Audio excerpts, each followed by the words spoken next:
Y ahora sí arrancamos con el segundo bloque de Visión Capital, bloque atípico del cual yo me voy a retirar. Voy a hacer la presentación como amerita y me voy a... porque es el bloque más esperado. Por un lado lo quiero presentar y no voy a tener el honor esta vez de poder charlar con él, que por más que vengo hace meses queriendo hacerlo, pero ya voy a tener, lo dejamos como ahí a la espera para tener una charla larga y tendida con Rafael Velázquez, presidente de la Fundación Pro Humana Vitae, que la cuestión es que lo queremos desde que empezó el programa el día 1. Hoy vino, no puedo charlar con él, parece que me lo están haciendo adrede, pero no importa. Él va a estar entrevistando a Carlos Castilla, médico cirujano, maestro cirujano de la Nación, ¿eh? Ojo, título otorgado por la Academia Nacional de Medicina, nada más ni nada menos, así que le doy todo el pie a Rafa para que puedan charlar juntos y después nos volvemos a reencontrar para el tercer y último bloque. Gracias, Hanna. Gracias. Bueno, la verdad, un gusto estar acá. Sí, hace rato que tenía que venir. Lo seguimos, cómo fue creciendo el programa. La verdad que felicitaciones a todo el equipo que hace una labor extraordinaria. Pero bueno, vine acá un poco para charlar con Carlos Castilla.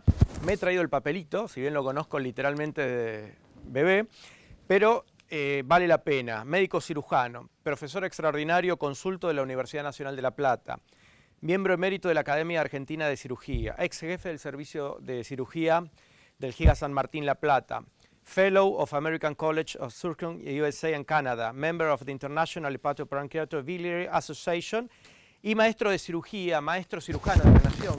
Este es uno de los últimos que nos ha puesto la Academia Nacional de Medicina de la Nación. Pero más atrás de todos estos títulos locales, nacionales, internacionales, se encuentra una gran persona, un gran ser humano, formador de formadores, discípulo de grandes formadores y una persona, como decimos nosotros, que aporta mucho valor a la comunidad. Saben que nosotros siempre valoramos, digamos, no todos tenemos la misma dignidad, pero preguntamos qué valor aporta a la comunidad, qué valor aporta al otro, cómo trabaja con el otro, con el prójimo, con el próximo. Así que bienvenido, Carlos. Gracias por la invitación y gracias por estar en este momento como si fuera un túnel del tiempo. Sí. Porque hemos transitado una larga etapa de nuestra vida profesional y humana. Incluso si uno no es una buena persona, no puede ser médico. Eso es básico. Y realmente cuando uno comienza años atrás en la profesión de médico, uno tiene una cantidad de vocaciones y de valores que con el pasar de los años todo va cambiando. Todo va cambiando y los estudiantes de medicina se ven retaseados en muchas de las cosas que desearían tener. Y no hay que perder las esperanzas porque hay muy buenos estudiantes de medicina. Lo que pasa es que la accesibilidad al conocimiento es muy difícil. Factores económicos, factores de tipo profesional, la tecnología, es muy difícil articular los distintos estamentos. Entonces, ¿qué pasa? La medicina se ha fraccionado y se ha fraccionado de una manera brutal. ¿En base a qué? En base a una cantidad de aspectos que están sucediendo. Cada día sucede algo y todos los conocimientos duran muy poco. ¿En qué sucede esto? Y por el avance de la tecnología, por el avance de una cantidad de nuevos conocimientos que hacen que el médico, que está como libre pensador en un pueblo lejano, no tenga accesibilidad. Y lo mismo pasa con la población. No tiene la accesibilidad a la posibilidad de ponerse en manos de los equipos de trabajo y por otro lado es bastante difícil que económicamente lo puedan hacer. El 62% de las camas que existen en el país son privadas. El resto están en manos del Estado y hay una larga cadena que impide todo esto. Desde el comienzo de la medicina tenemos unos 3.000 médicos, 3.000 estudiantes que inician, a los cuales hay que sumar otro tanto de estudiantes que quedan de los años anteriores. Y de eso, por lo menos entre un 4 y un 10% son extranjeros también. Y por otro lado se está viendo una disminución importante de los hombres en la medicina y las mujeres están cobrando un protagonismo muy importante. De manera tal que es muy difícil llegar a lo que la gente necesita, que es la excelencia. Ahora esto que hablamos, ¿no? Fuera de cámara, y por eso quería tener esta charla con vos. Estos títulos reflejan una carrera virtuosa, una carrera de excelencia. Ahora, ¿cómo le transmitimos a esas generaciones nuevas, donde lo que vos decís, paradójicamente, esto que vos estás planteando, que es muy cierto, hay una disociación entre el acceso, por ejemplo, a la tecnología, a la capacitación de alto nivel, etcétera, en un lugar donde hoy, en un celular, como esa frase cliché, tenemos más tecnología que en la década del 60 con lo que pusieron un cohete en la luna. Ahora, ¿cómo le volvemos a explicar a esas generaciones jóvenes la necesidad de esa búsqueda de excelencia? O cuando te escuchamos a vos, podemos explicar claramente el concepto de la diferencia quizás entre información, conocimiento y sabiduría. Ni hablar en el rubro de ustedes. Con vos yo siempre tengo anécdotas, digo, pero que a mí me ha pasado. Por ahí me vieron por un tema que tenía 36 médicos cuando era muy joven y no me dieron respuesta. 36 médicos me vieron y Carlos...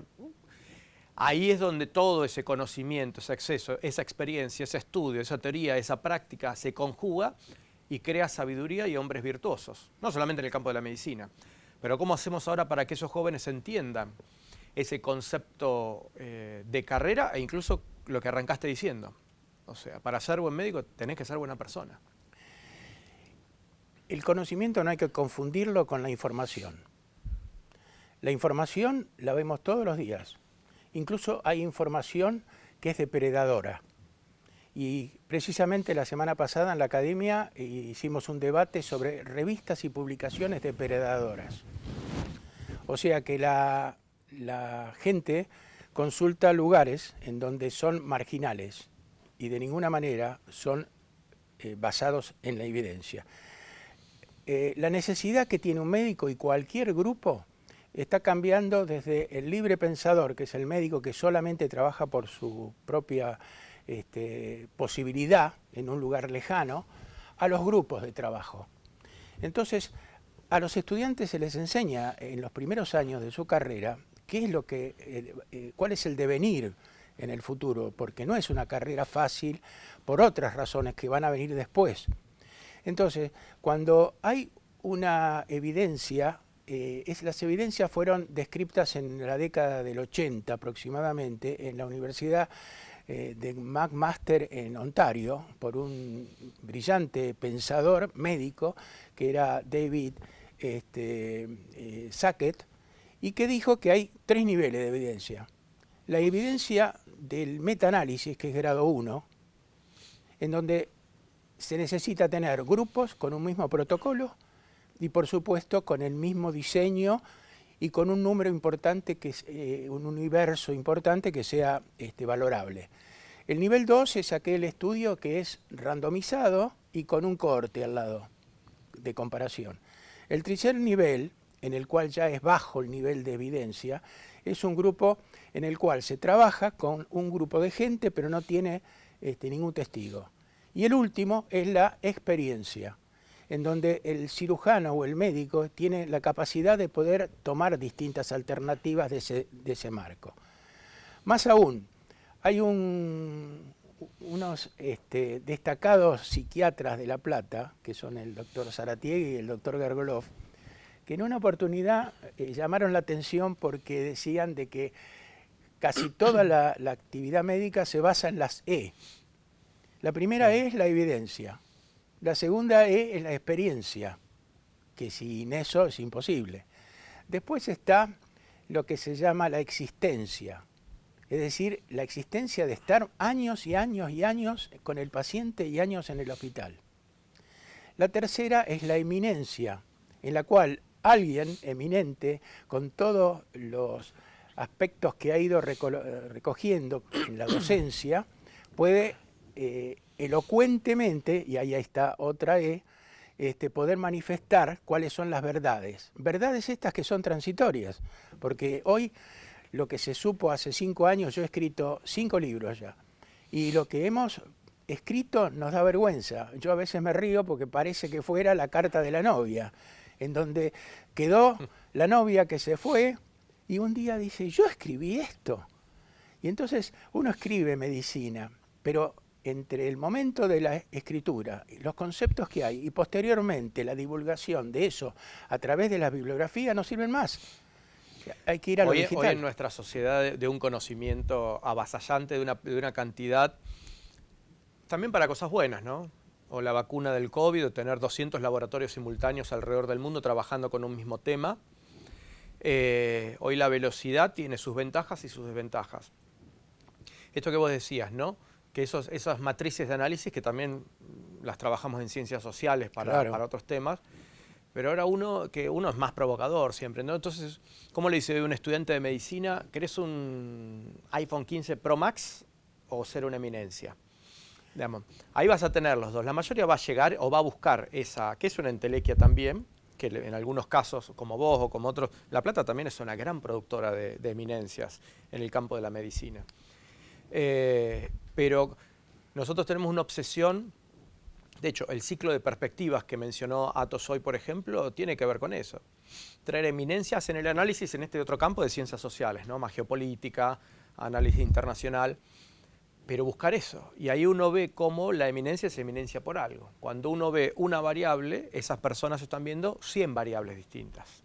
Entonces, lo que vos pensabas que era un fósforo de luz, viene esta persona con un reflector gigante como estos, digamos, e ilumina otros campos.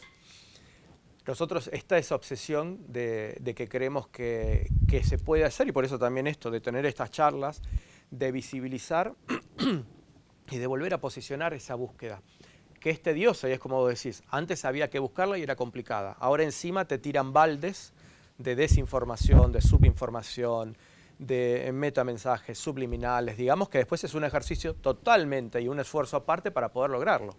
Todo eso no es alternativo. Eso es marginal, fundamentalmente. Incluso eso ha sido descrito en el Colegio de Médicos, porque no es posible de que alguien venga por unos factores económicos y de pronto divulga una forma de tratamiento que generalmente es ineficaz, pero para eso le cuesta la vida al paciente.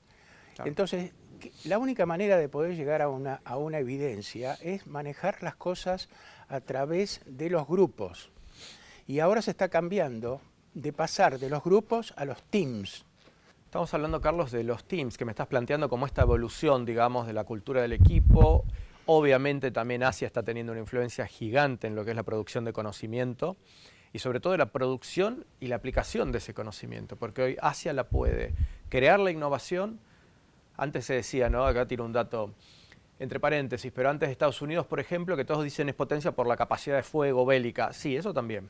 Pero antes Estados Unidos tenía 3-1 el patentamiento de la innovación en el mundo. Hoy sigue Estados Unidos con 3, pero China tiene, por ejemplo, el 2.6. Claro. Y no solamente producen innovación y conocimiento, ciencia, sino que la ejecutan, tienen la industria y tienen una población de 1.400 millones para hacer la práctica, digamos. Es que tiene esa gente, los asiáticos, e incluyo también los japoneses, tienen una cultura de la colaboración, que es lo que generalmente está haciendo mucho ruido en este momento. O sea, pasar del concepto de grupo, que es un grupo limitado, al concepto del team, que es un grupo mucho mayor, y ahora la gente asiática que está utilizando la colaboración. Y es importante un dato, uno de los coautores con los libros que yo he colaborado, el doctor Mariano Jiménez, es una eminencia a nivel nacional, pero a nivel internacional, y está trabajando en la Universidad de Estrasburgo. Y resulta que tienen ya los quirófanos híbridos. Entonces, dentro de un quirófano está el resonador, el tomógrafo, el ecógrafo, el laboratorio, los endoscopistas, está todo el mundo. O sea que cuando un paciente es transparentado en los nuevos equipos, ya no se le pasa un turno como está sucediendo acá dentro de 20 días. Y lo que pasa es que la articulación de todo esto es muy difícil todavía en nuestro medio, por razones económicas, porque el paciente paga en dos lugares. Paga en su obra social y paga parte al médico, que eso inicialmente se llamaba, digamos, un aporte moderador, para que no haya abuso. Después el médico prescribe, pero cuando prescribe el médico no tiene ningún tipo de limitación económica. Puede escribir lo que necesita. Y en unos años, por eso se nos acaba el tiempo, pero vamos a repetirlo esto seguido, en unos años ya se está haciendo, pero sumado a ese quirófano híbrido que vos hablás, esto yo hablo de oído, lo mío es de la ciencia, es análisis de ciencias sociales, más tiene que ver con la aplicación de inteligencia artificial, procesos de innovación y cómo las potencias llevan, digamos, el desarrollo a otros niveles, donde te va a operar tu anestesista, lo vas a tener acá, porque obviamente te va a aplicar, y después te va a operar un cirujano que va a estar en la India, en Kuala Lumpur. 5.000 kilómetros el último. Exacto, por robot. Así que bueno, Carlos, muchísimas gracias. Esto es bueno, porque viste que en la academia dice, cuando quedan más preguntas que las respuestas que vos pudiste dar, quiere decir que es bueno, es muy bueno. Muchísimas gracias. Al contrario, gracias a ustedes en lo que puede aportar. Como siempre, vamos al corte.